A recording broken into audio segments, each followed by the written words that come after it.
everybody, and welcome to the Elseworlds Exchange with this Jersey boy and that crazy Canuck, Caped Joel. Hello, everybody. Welcome to the show. I'm Sal.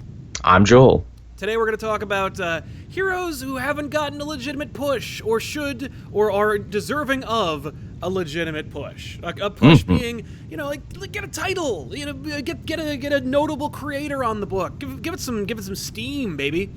Get a mini-series, even just a recurring role in something. Like, I would say Martian Manhunter is getting a real stealth push in the pages of Justice League right now, and he's showing up in everything else. Well, the funny thing is, I was thinking about Martian Manhunter because he's on, like, every list of underrated superheroes.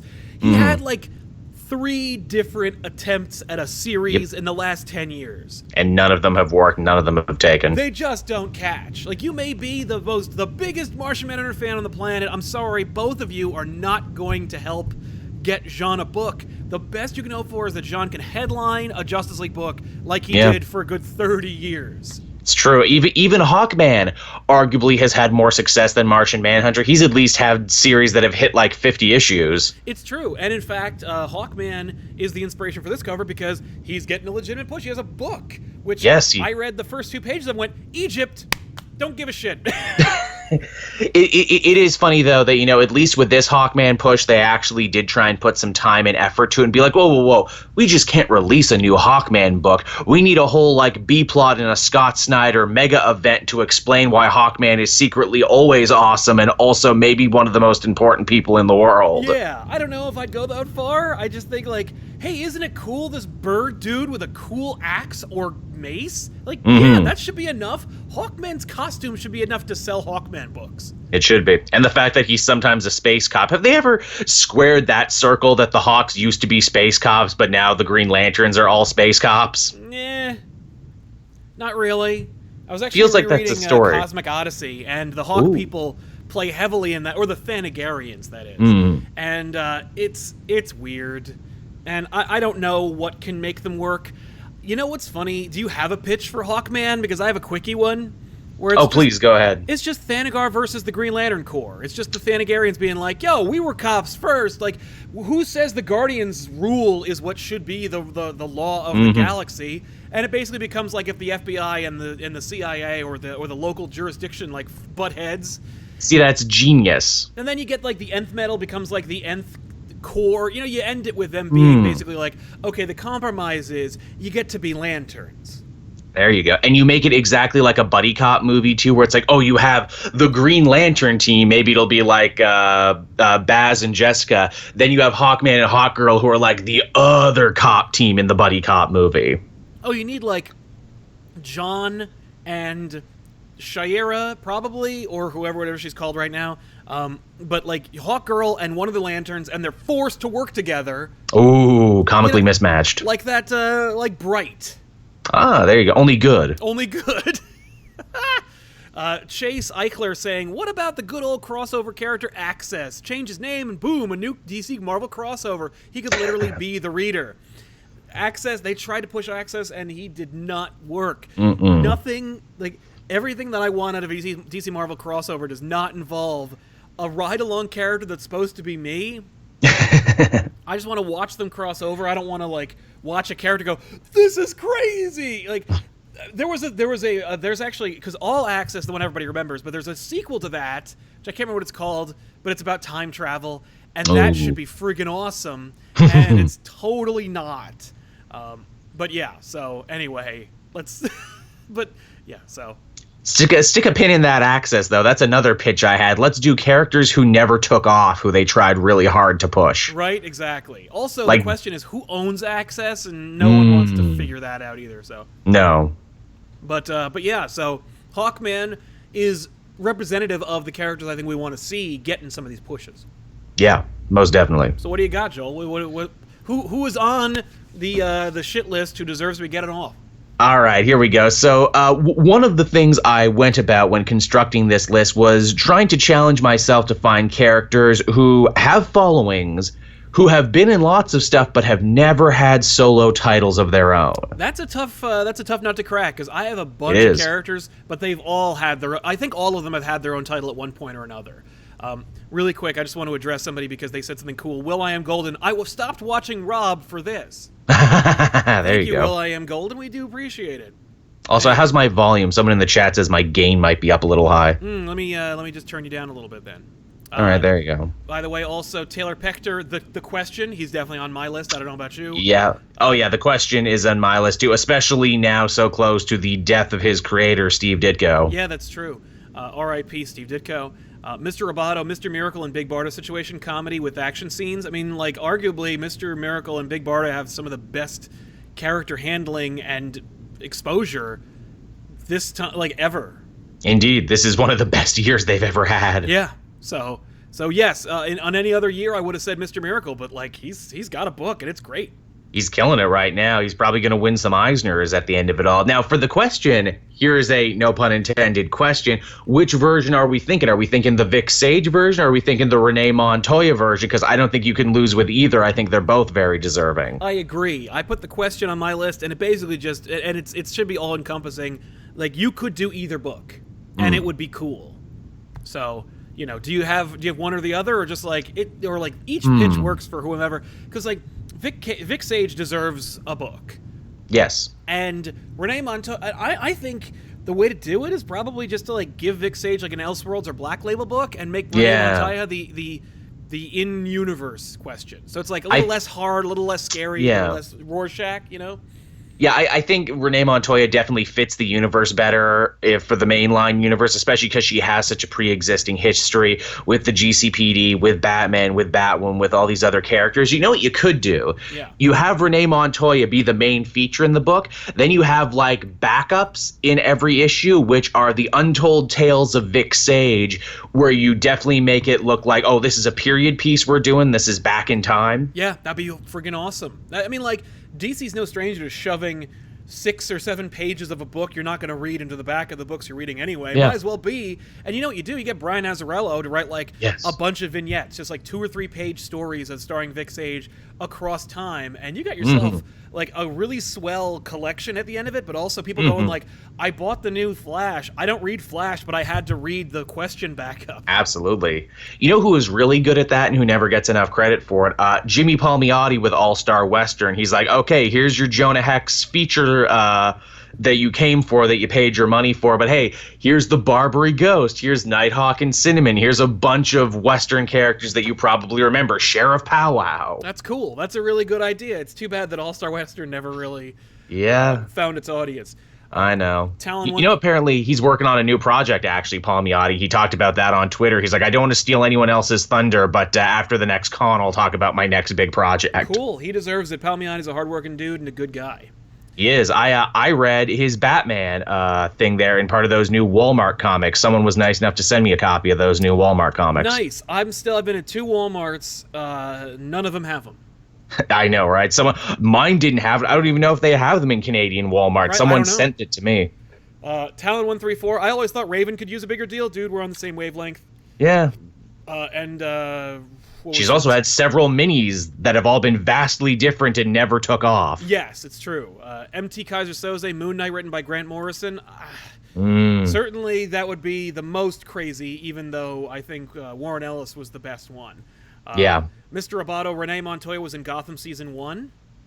Yeah, she was, and then was never seen again. It was her and her partner, Crispus Allen, who became the Spectre. They were the other team of cops on that show, and they got written off, never to be seen again, and better for it because Gotham is shit. Right, but I don't understand why they would get rid of them unless they were planning on using them in future events, but Season 1 was ages ago. I know, right? That, like, you know how you hear and you always get, like, the trope of early installment weirdness? They were the early installment weirdness. Right, cool idea.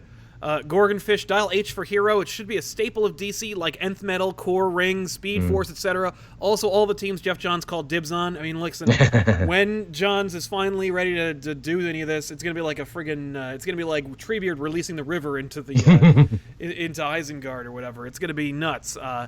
But Dial H for Hero, dude, that got, like, what, 4 volumes? I think that's more than ever you could imagine for Dial H for Hero. I have all of them. Thanks to very, very dedicated members of the population. I gotta tell you, like, it's a good series. I don't know how much you could get out of that. Amazing Zero, Justice League Unlimited save a lot of D-list heroes. Yeah. Boy, did it. Yeah, it spotlighted only a few of them, but you got to see them at least on camera. Totally. So who else you got? As far as characters who don't have books that like you should see. All right, here's another DC one. I didn't intend for this to be DC heavy, but I got some Marvel ones mixed in here too. Of course. Bronze Tiger is Bronze a character. Tiger.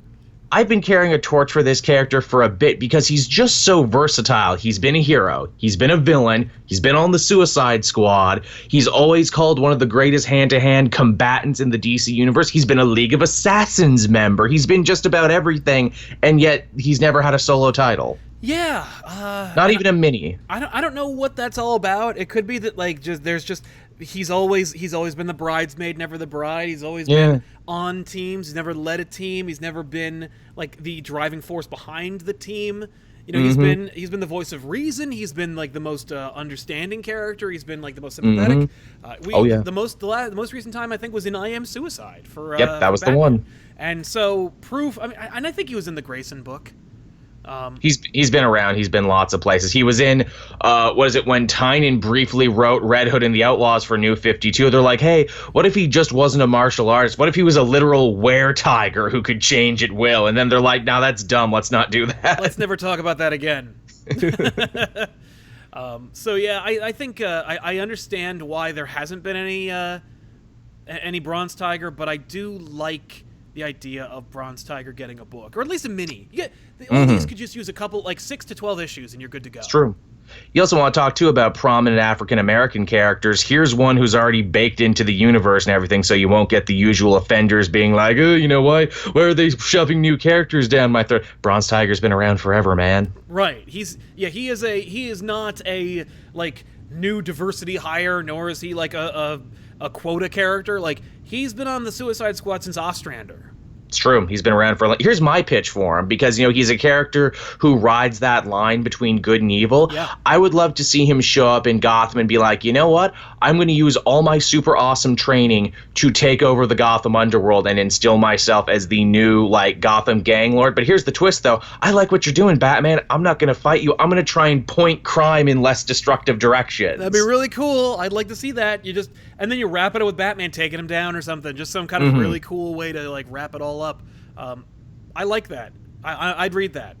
And you have Batman be all conflicted where it's like, oh, well, you're a criminal and you're waging a gang war, but you're also not hurting people and you want to take over crime to stop crime. That's something that I could never do, but can I let you do it? Right. I've tried to do it, so maybe I could. By the way, Taylor Pester saying, speaking of the GCPD, where's the Gotham Central revival? I know, right? That was such an amazing concept. The closest we got to it was when we had Mech Suit Batman Jim Gordon and Detective Comics became a GCPD book. Yeah. No, it's true.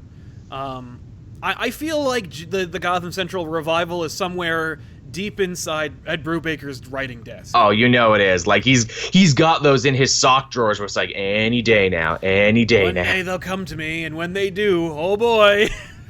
That book got a big play. Like, that was around for a while. I think the only reason, or the only way we'll see a Gotham Central revival is when Gotham is finally done, and I think this is the last season, and they try and do a proper Batman cop show on their app. Right. Yeah, that makes sense. That's easy. Gotham Central should be the cheapest show you make. It should be. It's amazing they haven't been able to pull it off. You partner with any studio. Every studio has done a cop show, so every studio has all the cop accoutrement. You just need to get the GCPD logo made, and that's it. It's so true. It's so easy. You could raid the Warner Brothers office and just steal all the ones from the last 3 Batman movies and just slap them on cars. The end.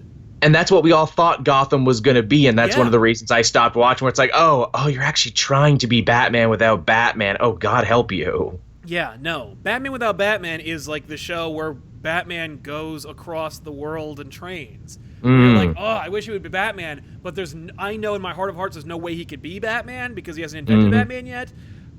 Like, so it's cool, so I have to enjoy it based on its own merits. I don't know. It's true.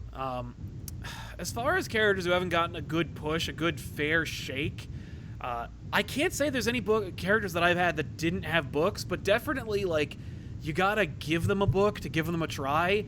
And I'm tossing one out there because it's a character who, on paper, should be there's somebody out there, somebody like Tom King, somebody like Gail Simone, or somebody like Ed Brubaker, or even Jonathan Hickman, who's like, I got this really killer character who should be a bitchin' Eisner Award-winning book. I'm not gonna say a AAA tier character or a character that's gonna become a new Avenger, but at least Fraction's Hawkeye. Right, but Silver Sable should have had a 12-issue miniseries about a character who, it's basically Infamous Iron Man, but sexy and more cool. Yeah, I know, right? You would figure someone would have done something with the character. Yeah, and the last thing we did with her was kill her off and then pretend like she never died in the first place. I feel like Silver Sable could have a lot of really cool legs, but unfortunately, and in fact, because Marvel seems to have some weird relationship with Sony where they're like, no, like, we push Sony product for some reason, even though we squash Fox products, but push Sony product. Like, Venom got a huge push when they announced the Venom movie, inexplicably, whereas the X-Men were replaced by Inhumans the second that there was an opportunity to do so. Yeah. When they announced that Silver and Black book, or movie rather, I was really expecting there to be a Silver Sable book or a Silver Sable. Oh, you knew there was going to be. They commissioned one. But where is it? Where's the art? I would like to see that. I don't want to see that movie because no. Hell no. Pricey Yeti 40, what a great way to decompress after picking weeds for 5 hours. Thanks, guys. Aww. Well, I hope you weren't on the East Coast because it was a hot one today already. Thank you so much for watching. And Marvel Knight, Power Man and Iron Fist by Mark Waid. I mean, I'd read that. Power Man and Iron Fist by anybody, really. It's shocking that Luke Cage could have such a big TV show and they have no comic integration for that. But they had one as recently as a few years ago. Yes, David F. Walker. It was excellent, and no one read it. And nobody read it, and that's really the problem. And I don't think they billed as a miniseries, so nobody wanted to invest the time into a book they knew was going to get canceled, on their subconscious level. Yep. By the way, Tevye Smolka, DC Captain Marvel, Billy Batson, and Mary Marvel. I mean, we haven't seen a Shazam book since Jeff Johns said, "Don't use Shazam until I'm done with him."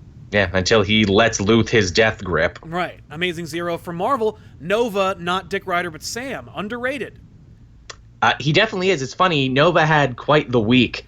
Because I don't know if you read the Infinity Countdown Champions tie. It was 2 parts instead of 1. All focused on Sam, as it should be, because he's the cosmic member of the Champions, yes? Yeah, absolutely. They go to Chitauri Prime. He gets to duke it out with Warbringer again, who was one of the first Jerry Duggan created villains for him. They have a great battle. Riri loses her armor to explain why she's getting a new costume.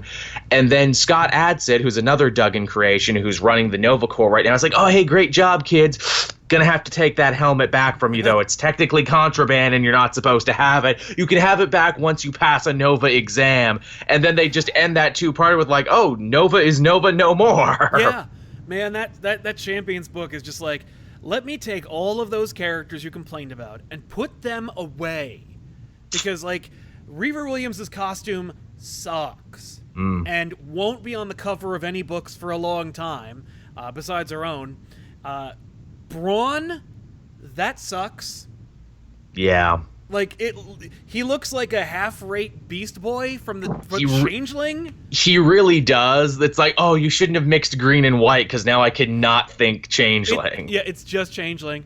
So you got Riri. To Jim Zub's credit, though, the man is making lemonade out of lemons, and I gotta say, I actually really liked the Infinity Countdown 2-parter. Yeah. I'm not saying it's bad. I'm just saying, it just looks like they're okay, I'm gonna remove any visual cues you have with the original characters, and that's the penultimate step before, and then no one's gonna use them anymore. Maybe, hey, it could always go the other way. Maybe now that they've lost all the accoutrement of the other heroes, maybe now they can finally stand on their own 2 legs. Or see if they can. That'd be very nice. Or see if they can, yeah. Hey, more power to Jim Zub. He gets young characters and he gets team dynamics. This is true. He does. If anyone can do it, he can. His Hunt for Wolverine series is very solid, too. I think he has the best one with Madripoor Mystery. Right. I'm not reading any of them because screw you. I'm not reading 4 tie-in books about looking for Wolverine. And none of them are going to find them because they've already announced the Alpha or Gamma whatever issue where it's like, oh, hey, all these stories finally converge. Right. I'll read them all in trade when they're sent to me. Taylor Petcher, Fire and Ice. The last time Ice got a push was when she was dating Guy Gardner, and Fire was on Checkmate. It's time for a Fire and Ice book. I think they need like another Justice League Europe or something. Yeah, but like you can't call it Justice League Europe or no one's gonna buy it. It's true. You need to call it something else. But yeah, I think they would do very well on a team of some kind. I agree. But I would read a book like called Fire and Ice if it had a really killer creative team that maybe go like, I need to stand up to attention. I have to go like, whoa. Like they need to do, if they want to make Deathlock sellable. Yeah. You got to make like Deathlock. It's a 6-issue mini, and it's written by somebody nuts like Garth Ennis or something. They need like to Matt Fraction up, because here's the thing: I'm sure no one thought they would buy a Hawkeye ongoing solo series until Fraction made it a must-read, like amazing, mind-blowing, like holy crap, I didn't expect it like that. Exactly. So yeah, what was it? Another character that has a book or had a book, but I've never been interested. I could never get into this character, and I think it could be because it's a little confusing. It's a little convoluted. His mythology is a little like all over the place, and it's Dr. Fate. Yeah, Dr. Fate. They've tried a couple times. They even tried putting a new guy under the helmet, and that didn't work. No, it doesn't work, and it's just because the reason Dr. Fate's cool, the costume. You just need to basically do like I think with Fate.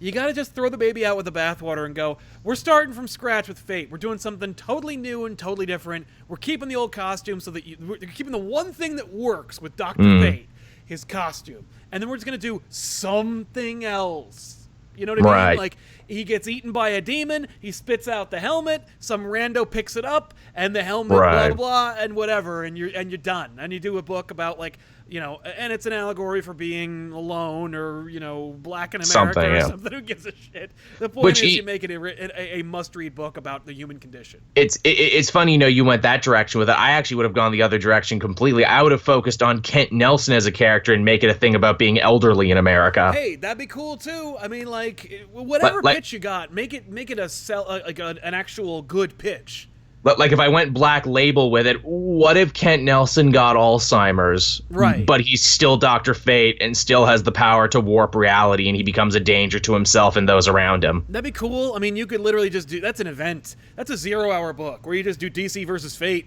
or Crisis of Fate. And none can challenge Fate. Yeah, and it's just a Crisis of Fate. Yeah, and it's just sad.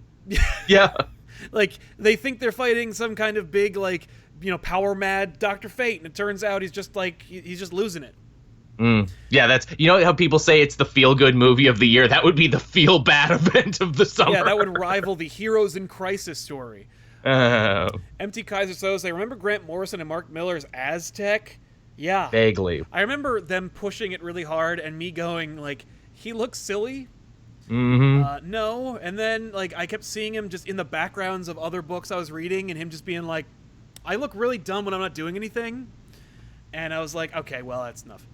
Costume goes a long way, ladies and gentlemen. I don't know if you know this, but like you gotta look cool in this business to get anywhere. Then the next step is to make it interesting. It's like Sideways. Is he interesting? Yeah. Some people think so. I read the first issue and was like, nah. But the costume's cool. Got to agree. That costume's dope. It's the Quantum and Woody color scheme, which is a good color scheme. It is a good color scheme and not used very often, unless you're talking about that bitchin' Superman costume. I think Icon is that costume. No, he's green and red. Yeah. And Mr. Roboto, Moon Knight, as he is crazy, Moon Knight has gotten... It's never been a better time to be a Moon Knight fan than now. It's true. You've had more pushes since 2005 than ever before to get a Moon Knight book off the ground. You got a Bendis series, a Charlie Hudson series, a Charles Soule series, or a Cullen Bunn? I can't remember which one it was. Cullen Bunn did it Cullen for a little Bunn, bit. Moon Knight Lemire. series, and Lemire and Warren Ellis, all writing Moon Knight stories, all of them for one contiguous plot. Yeah. You've never had a better time being a Moon Knight fan. And even Bemis right now is getting some really good, back for what he's been putting into it. Yeah. And Jam Call X will pitch out of something that I'm sure Joel will enjoy. Jiro Osamu, a.k.a. Batman Japan, formerly Mr. Unknown. Unknown 2. Needs a comeback, but this time fully embrace the tokusatsu. Tokusatsu hero style. Henshin poses evil sorcerer or societies and So monsters. just make it Power Rangers. Just make it Power Rangers, but in the DC universe. I mean, yes, a million times yes, take my money. The problem is DC and Justice League crossed over with the Power Rangers. That book had to be canceled before it was done. I know, that's really sad. And that's legit Power Rangers. If you can't sell Power Rangers and DC, I don't know if you could sell DC Power Rangers. Which is so weird because the Kyle Higgins series is doing so well and they're already announcing the next creative team for it and everything, and that spawned 2 books. Right, it's true. Marvel Knight, Doctor Strange by Grant Morrison. Again, never a better time to be a Doctor Strange fan unless you want one continue. If you have the opposite problem with Moon Knight, it's Doctor Strange, where it's like each writer's like, no, I want to do this, and editorial going, no, tell this tie-in story. He's not strong enough a character to work on his own. Taylor has a good one there about Checkmate. Yeah, I agree, Taylor. Checkmate definitely needs to be a thing, especially because Max Lord is back and hanging out in the universe, and because Argus is stupid, it should be Checkmate. Yeah, agreed. No, that's like, why? Yeah. Argus is poor man's shield. I said it. Well, I don't think you're going to piss off too many people saying that. No, I don't think so. It's a very poor man's shield, and there's not even a shield anymore in Marvel right now. No. By the way, another character that needs a book that should have a really killer series is Echo. Yeah, Echo, again, another character you feel she would have taken off, but she just didn't. No, and I think it's because she didn't get a fair shake. I think she actually exemplifies the topic where it's like, no one really did her justice. It's true. Bendis was like, and I don't want to do anymore. I don't want to do that. I'm done now. She just will be looking in the other direction when the Avengers talk about where they're going to meet up, and then she never joins them again. And then she'll die in his Moon Knight book. She came back to life because Soul wrote about her in an annual. Oh, yeah. No, I know. I'm just saying, like, Bendis did not care about that character at all. Oh, no. Didn't give a shit. But it really sucks. If you don't know who Echo is, by the way, like, she's deaf female Daredevil. Yep. And she's baller. I don't know if she actually had a series. I think she might have, but like she was definitely a character in the Daredevil series.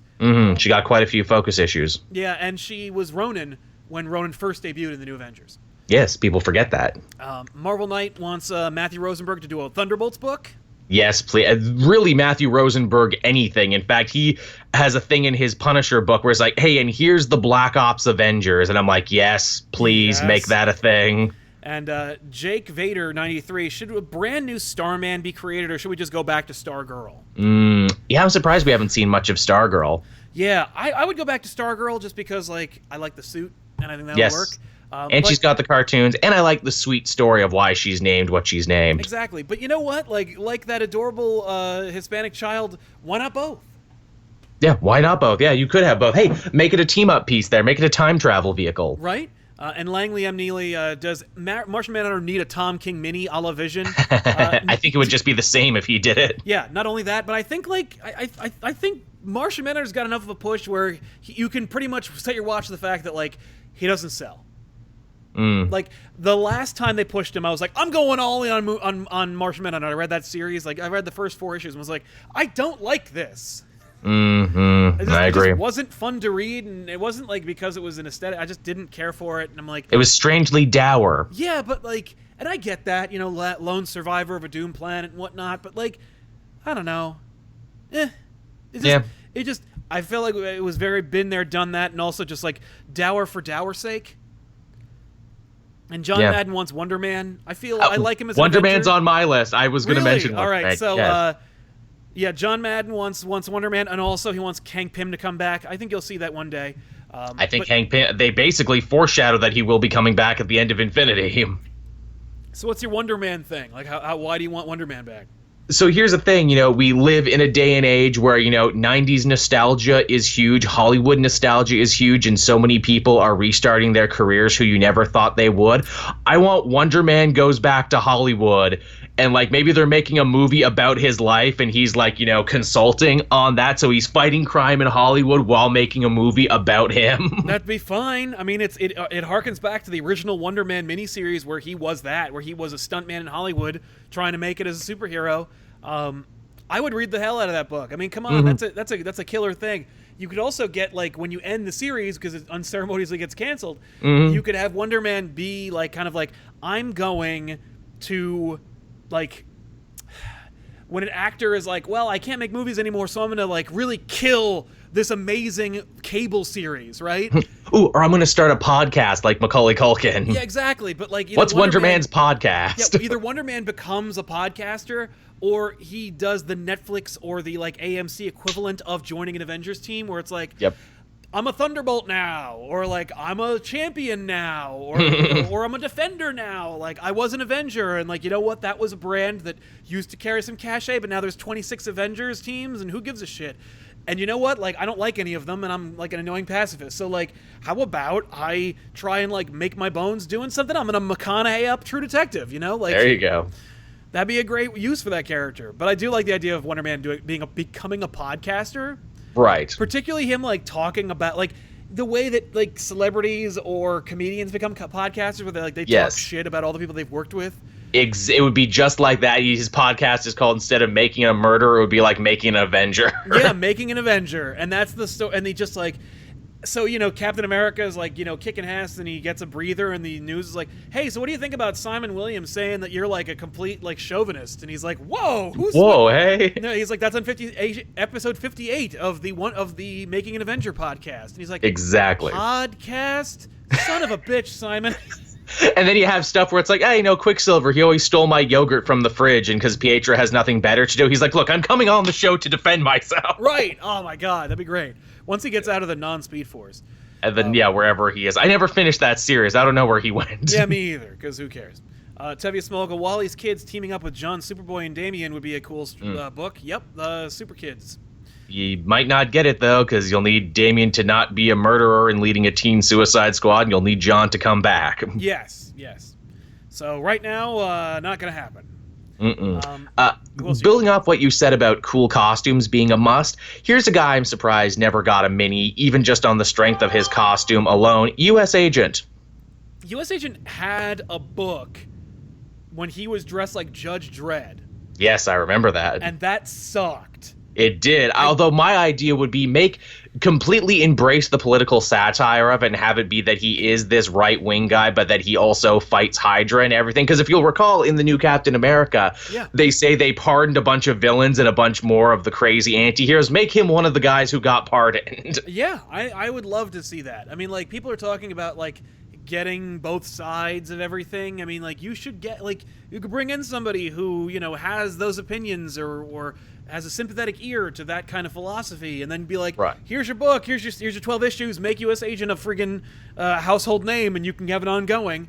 There you go. Like, actually challenge those types of people where it's like, look, you want conservative Captain America? Here's your fucking conservative Captain America. It literally exists. Here's your book. Give it a try. By the way, Terror of Death, I would love to see a book centered around the Nova Corps. We've already gotten a taste of it during the Infinity Wars preludes, and I'd like to see more of Darkhawk. It's true. I agree. The fact there's been no Nova Corps book is unbelievable. It's shocking, although I think that's what they're building up to with Infinity Countdown. Just get some disgraced member of the Green Lantern team. Like, get Jeff Johns to come do it. Oh my god, that would be amazing. He crosses the aisle just to write Nova. They're like, no! DC's like, what are you doing? I love space, guys. I just love space and core so much. I'm sorry. Right? I can't help it. Yeah. What was it? Will I Am Golden, the Super Pets, or Pet Avengers would be awesome. They had their own book. They did. Pet Avengers had a book. That's more than I could ever have said for them. You want more? I mean, really? We'll give you more if you want it. And Taylor Petcher says, will Gail Simone ever resurrect Secret Six? Any chance I she hope gets. so. Any chance I hope she so. gets. She loves those characters. She resurrected it once. Come on, third time's the charm. Yeah. Joel will buy 2 copies. A team that hasn't had a book for a long, long time, and you'll never see a comic book from Marvel about them again, despite the fact they are made up of Marvel characters, some of whom are mutants, is Big Hero 6. You should have a Big Hero 6 book. They should have gotten a big push when Marvel Tsunami didn't work out. And it's unbelievable that it had to take... The movie was immensely popular. The iconography within it was also very, resonated with a lot of people. You know, the Japanese influence on American culture aside, like, you got a lot of great ideas out of Big Hero 6. Claremont loves that book, And Yes, he does. there's no reason why Big Hero 6 couldn't have been a premier Champions-esque, like, big push team from Marvel. Big Hero 6 always feels like the wrong place at the wrong time, doesn't it? Completely. And now, like, literally Marvel, I think, outsourced the book. I think there is a Big Hero 6 book, and it's going to be made by, like, IDW or something. Right, which seems so weird. It's so bizarre. Especially because, like, most of the characters in the movie don't even look anything like the characters from the comic. It's true, they changed a heck of a lot, to which someone in the chat said, isn't that like a dead IP for Marvel? Yeah, but it's not for Disney, though. Right, exactly. They came out with a cartoon, struck while the iron was ice cold. It's true. And one of my other characters that I think should have gotten a bigger push, but, like, they never knew what to do with her, and that's the problem, is that there's too many goddamn Bat characters, is Agreed. the Huntress. Yeah, Huntress. I love Huntress. I love her design. I love she fights with a crossbow. I love her backstory of being a mobster's daughter. Yeah, the Helena Bertinelli version of Huntress, I always really enjoyed, maybe because it's my first Huntress, but I like the idea of this Huntress that's like, hey, you know, Gotham sucks enough where we could work, like, I could still do this, Batman. I don't need your approval or your help. You know, like, I could still do this on my own, and Batman's like, nope, it's my jurisdiction, get out. Like, this really combative relationship between these two characters who have similar backstories, kind of, where it's like their families were stolen by crime in Gotham. Yep. But that Huntress book that never exists should have, and it writes itself, but give it to somebody cool. Gail Simone would have written the shit out of a Huntress book.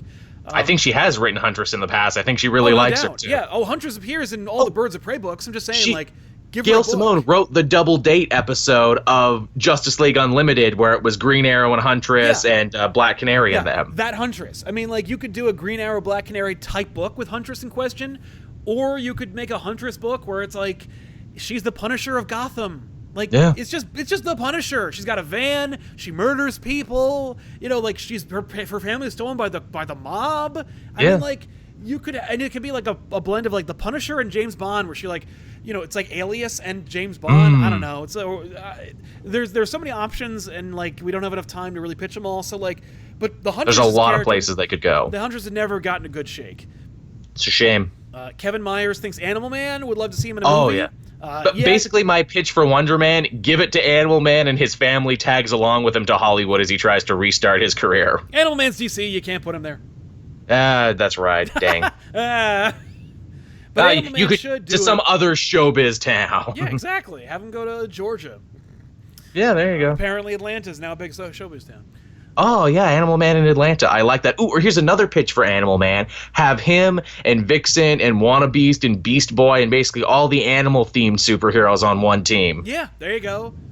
They could be called the Young Animals. Oh, I like that. Or just steal the Zoo Crew and have them be the Zoo Crew 2.0. The Zoo Crew 2. Coming to a theater near you. Jesus. And Terror of Death, more Wildcats. Listen, The Wildstorm is a book that is not only drawn immaculately by John Davis Hunt, but Warren Ellis is doing the slowest burn I've ever seen in a book, ever. There was a Wildcats, anniversary book that came out recently that, nobody bought. And if ever Wildcats is going to get their push, that was it. The Wildstorm book plus the Wildcats, nostalgia book, there's a lot of options there. And it's true. It just did. I think there's merit for the Wildcats. I don't think they work in the DC universe, which is why I think the best time to have them is in their own universe, the way the Wildstorm is. So, yeah, I think there's room for the Wildcats. Speaking of Wildstorm, why did nothing happen with Midnighter? He got a full series in DCU, then a mini-series. I think they're leaving so much money on the table with Midnighter. I think it's weird that they just abandoned Midnighter after that. I think he got caught up in the negative reaction to the DCU era. I guess. Orlando tried so hard to integrate him in the universe. He's in Batman and Robin Eternal. He's in Grayson Nightwing. They know him. He's in their speed dial. Yeah, it's weird that he's not getting as big a push. I don't know enough Midnighter stories for me to cry foul, but I also understand that, why not? But that being said, Midnighter did have a series for a little while. He did. Recently. And a mini. Yeah. My pitch would be, and again, you can't really do it now because Lex Luthor's a good guy, but I loved the idea of Lex Luthor forming like an anti-hero Justice League where it's like, okay, I will be the Superman, Midnighter, you will be my Batman stand-in. That'd be cool. Because you're basically just Batman, only a lot tougher and grimmer, and, you know, you got all this science fiction stuff, and also gay, which makes you different. So, you know, do you want to be my Batman? And then we'll find someone to be our Wonder Woman. We'll get, like, Silver Swan or someone to be our Wonder Woman. There you go. Listen, that's cool. It's basically like a Dark Avengers kind of thing for the DC universe. Yeah, that would be my pitch. It's a shame Luthor is back to being a bad guy now. I know. Preston Bryant, the more you talk about this Huntress book, the more I'm inclined to read that this and that JLU episode was a really good episode. It was. Fred Bushy, loved to see Adam Strange make a comeback. Yeah, man, I haven't seen an Adam Strange push in a long time. Yeah, they're saying he's going to be important to Infinity. Yeah, that's right. And Mr. Giggles, yes, I love to see you. I get to see you guys live, muscles and sunglasses. Thank you, man. Yeah. And Nathan Berg just helping us out. Thank you, Nathan. Let's see who else we got. I know that I've always wanted to see Sleepwalker get a bigger push. He showed up in a Marvel team-up book from Kirkman. Oh wow. And and I haven't seen him really since then. He's such a dopey, stupid idea that they try to take really seriously. And I think that somebody with I don't have one yet, but I'm still trying to develop one, because once I have a killer Sleepwalker pitch, it's like that's what you come out of the gate swinging with when you're trying to pitch something to the big two, and you're like, Marvel, I got a Sleepwalker. He's getting an Infinity one-shot. Did you see that? I did see that. That's unbelievable. So I can't believe it either. Whoever's writing that, damn it, you've stolen my in case of emergency break glass pitch. But Sleepwalker never got a good pitch after his series was canceled after way too many issues of Sleepwalker. The Terror of Death. Also, Joel, what are your thoughts so far on the whole Power Rangers Shattered Grid? I am waiting till it is all done to read it all, but what I have heard from it has been amazing. Apparently, it's like Kyle Higgins' magnum opus. Tales from Island Z, the original Defenders, like Strange, Namor, Hulk, and Surfer, or Infinity Inc., including the Huntress. Funny or gritty? I'd read both. Maybe alone in that, though. No, Defender. Yeah. An original Defenders would be an interesting place to take the Hulk now, because he's not really doing the whole Avengers thing. Right. The last time I saw it was, I think Matt Fraction did a Defenders book, which Tiffany was a big fan of because it had Black Cat in it. It was like the last good idea they had for Black Cat. And it was straight up like the Defenders. Like they managed to figure out how to get Silver Surfer in there. It was really, really fun. Red She-Hulk was in it, and that was really cool. Nice. It was great use of that character. Again, another character, underrated, never got a chance to get a good push. Very. And she's depowered, right? I think they all got depowered. No. Which I actually really liked the story where they all got depowered. It's just a shame they never built off it. Exactly. I think a character that they really want to make work, but they've never given her an actual chance to do work, to get right, because they never gave somebody with stones to do the book, is Zatanna. Yeah, Zatanna had a couple stories here and there. Usually Paul Dini, he uses his pull to get a couple Zatanna miniseries made every couple of years. Yep, and they've always got an Adam Hughes cover to do, and she's always on the Just League Dark or whatever version you want to talk about. But Zatanna is a neat character that should have her own rogues and her own supporting cast and her own whole thing, but they've never really pushed it hard enough. So weird. They pushed her, but only couched with Constantine and stuff. Yeah, I know, which is weird because Constantine's kind of his own thing, and yet he's kind of riding her coattails into the universe. Exactly. Marvel Knight, Nick Fury in a Quake series. Yeah, I'm surprised they haven't done more with. Actually, they've done a lot with the Agents of S.H.I.E.L.D. It's just never took. Exactly. It's disappointing that she was not a big player in the original Sin retcon of Nick Fury. Yeah, that would have been a good way to get her in. Mr. Roboto, the Creeper newsman by day, super guy by night. The Creeper had a book, but not since a long time ago. Yeah, he's also apparently shown up in whatchamacallit, Red Hood and the Outlaws. Yay. Yeah, that's great. Scott Lobdell's got us. Yeah, I don't know about the Creeper as far as he's definitely never gotten a good shake. He's Freakazoid. He's Madman. What do you do with that? Yeah, I mean, you just take your Madman pitch, your Freakazoid pitches, and you make it a DC character in continuity. I mean, fair enough. Creeper could be your Deadpool.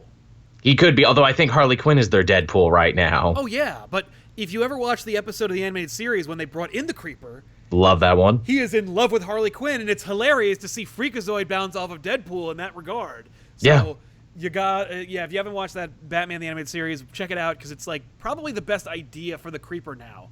It is. Although, I think he can't even do that because that role is already filled in Harley Quinn by Red Tool, which was Palmiotti's parody of Deadpool because he got sick of everyone saying Harley Quinn was a Deadpool ripoff. Right. Well, you bring in the Creeper by having him kill them off or something. Ah, there you go. Or you have all of them together. Yeah, there you go. Call them the Harley Crew or some crap. I don't know. There you go. I like. Speaking of female characters who are in everything and yet surprisingly have never held down. Well, this character I know has never held down a mini. Zatanna's had minis. Yeah. Misty Knight. Misty Knight, yeah. I mean, she's been in Heroes for Hire books, but you never see like a good, solid Misty Knight book or on her own. Yeah, I've seen her only as like headlining her own books, or her own teams. Yeah, she's led many teams, Fearless Defenders, different versions of the Heroes for Hire. And now she's going to be like heading up another team. Introduced in the Sentry book. I don't remember what the hell it's called, but it's like... Oh, the Aberrant Crimes Division. Right, yes. So I would be surprised if there wasn't a book about that. It's a good way to backdoor it. Be like, hey, this is S.H.I.E.L.D. but not S.H.I.E.L.D. This is Gotham Central but not Gotham Central. And hey, look, we got cop turned superhero with a robot arm, Misty Knight leading the charge. Yeah, and that's a cool idea. I'd say that's best. That's the best pitch for her. It is a good pitch, especially because she's so popular on the TV show. She was so good in Luke Cage season 2. I didn't see it, but I do hear she gets the robot arm, and that's pretty dope. She gets it pretty early on, and she gets some sick-ass fight scenes with it, and it's pretty goddamn good. We'll have to talk after the show about where she gets it from, because I'm like, is it Jeff Loeb bullshit where it's like, can't use the movies? It's just like, it's an experimental policeman robot arm, or it's like, I pulled some strings and it's a Stark arm. Here you go. Pardon, it's not what you think it is, but it's pretty close. Okay. Taylor Petcher, even though Booster Gold's gotten a big push recently, he hasn't had a book since the Johns Jurgens era back in the New 52. This is true, but he's also gotten a huge push lately because of the Tom King decision to use him in everything. He's been in he's been in the Batman books. Skeets is a mastermind of Bane's criminal empire. The fuck was up with that? But also he's going to be like I think suspect number 1 in the Heroes in Crisis Tom King epic. Did Skeets do it? Did Skeets do it in the breakfast nook with the lead pipe?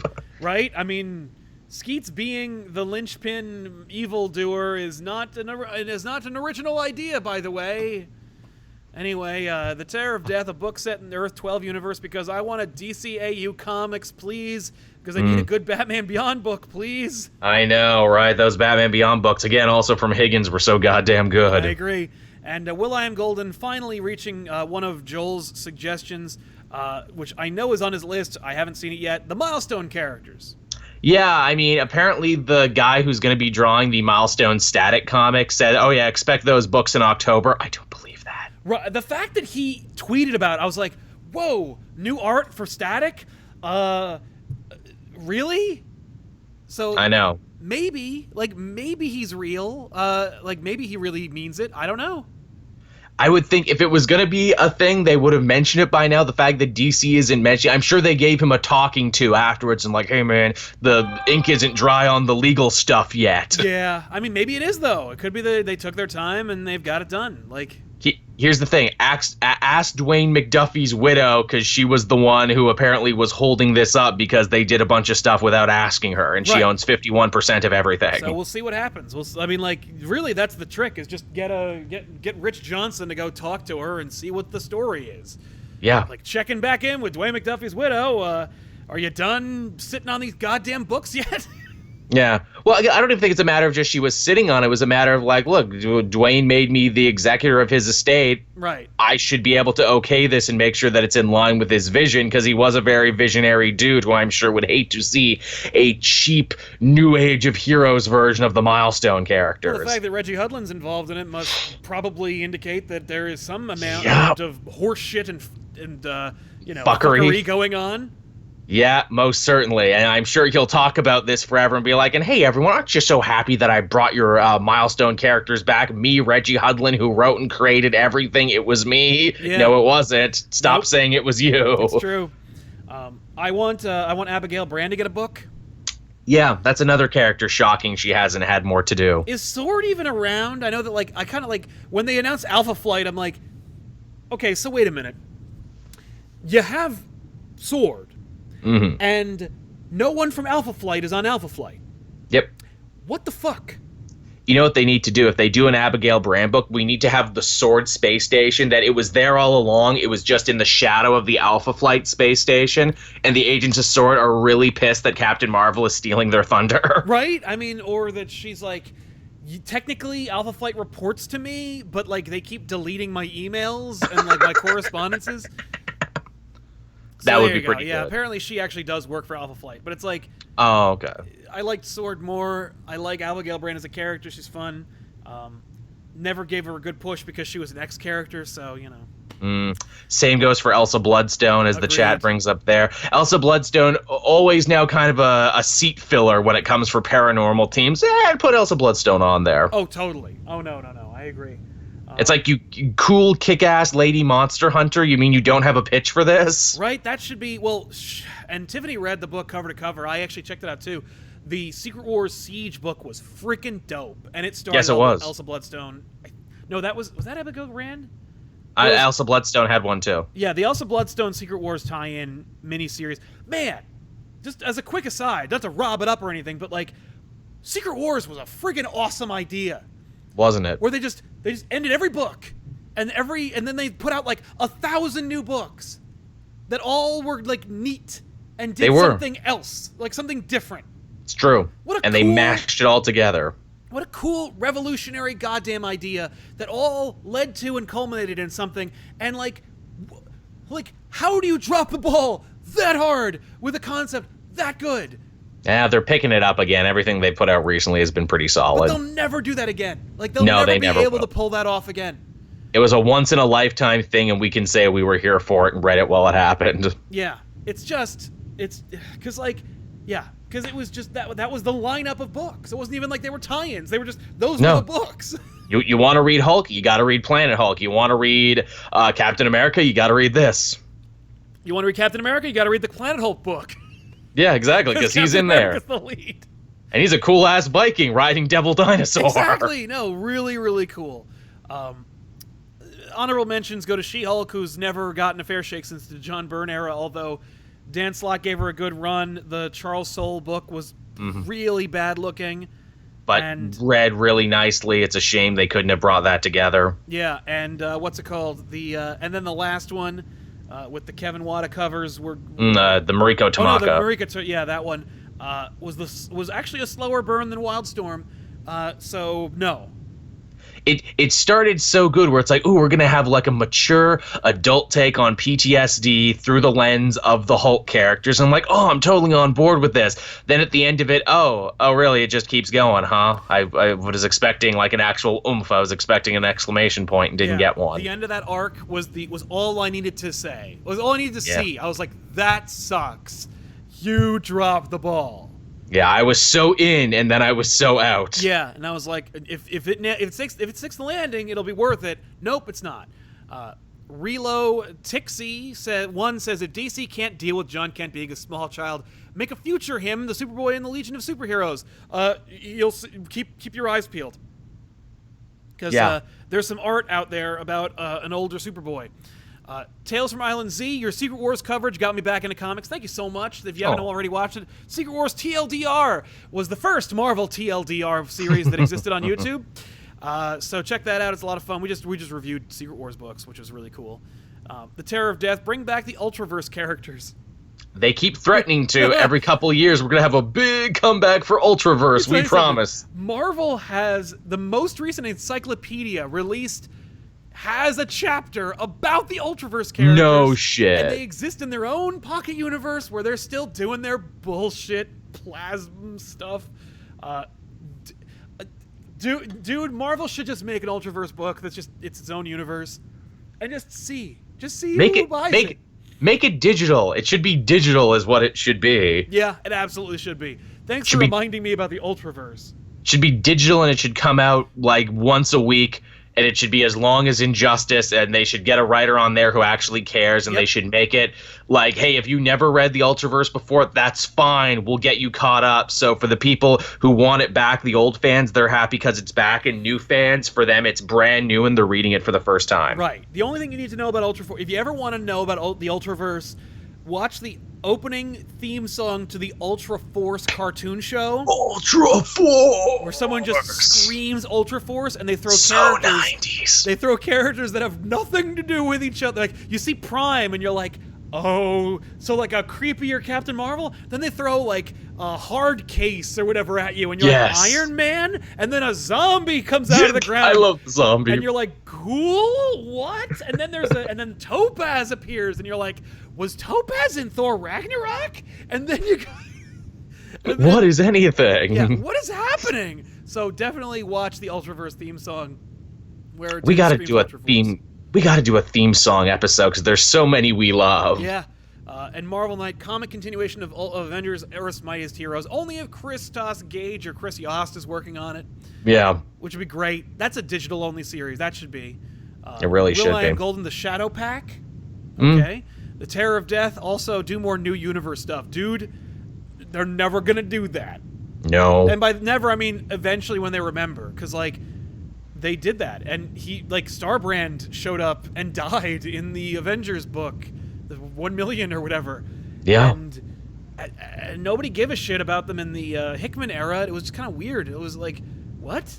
I don't know. Super weird. New Universe is a tough nut to crack. I don't know how. It really is. And Gorgonfish, Buona Beast, even more forgettable than Animal Man. He sure is. Agreed. People liked him because he was in that Batman cartoon. Right, exactly. So, there's so many more characters that didn't get a fair shake that should have gotten one. Joel, do you have any my more list is before we way wrap up? longer, too. Let's hear a couple more. Just throw out a couple honorable mentions for me. Okay, I'll lightning round through the ones I have left. How about that? Yes, please. Firestorm, he's so powerful, it's amazing they never did anything with him. I would just make the dude from the show canon and work from there because no one really cares about Ronnie or the other guy. True enough. Metron, hey, you like your Doctor Who's? You like your Rick and Morty's? What if there was just a dude who traveled through the universe on a chair and got into adventures and watched stuff and it was all very science fiction? Hey, you want to get rid of Jonathan Kent? Have him be the Morty of the Metron book. Oh, see, that I would have loved. Screw evil Jor-El showing up. If it was Metron who showed up and said, let me take your son away, that's fine. You can go hang out with Metron. You can trust him. He's a weirdo in a chair. Right? Danny Blackston TV, bring back Power Pack. They try every once in a while. They do. They need to make it like an all ages book that like actually has some strength behind it, or just give it to BKV. They need to make it as good as Miss Marvel is for an all ages book. Hour Man, but I would like Black Label Hour Man because he's a guy who gets powers, but only for an hour when taking drugs. Make it like a serious thing about the dangers of drug use and everything, and have the art be really messed up and erratic. Get like Ken Lashley to draw it. Yeah, that'd be cool. Make it like the whatchamacallit, make it like the Train Spotting of comic books. Okay, I'll take it. Hey, I greenlit that pitch. Nice. Dr. Light, but the Kimio Yoshi version, the Asian good guy version, who has an amazing power set, an amazing costume, but never gets any play, and people only remember the evil rapist Dr. Light. That's right. Except for the ones in the animated series. She's just standing there. She's the one. Make that part of it is what it needs to be. Have her be like, yeah, I'm a superhero in a new series. I'm Dr. Light. Oh, no, it's Dr. Light. Run away. He's going to do stuff to us. No, I'm not that one. I'm the good one. Oh, I'm just going to beat you. I'm visually distinct. Can't you tell? And my final one, Wildcat. He's an old man who punches things. Make Gran Torino with superheroes. Just have, like, some old crusty dude punching guys. Dude. That sells, man. And then when you make the movie, make it Bruce Willis, by the way. Just exactly. That's all you need to do. Wildcat, man, that's sad. Make it a 12-issue series. Make it like Vision. Make it sad. Yeah.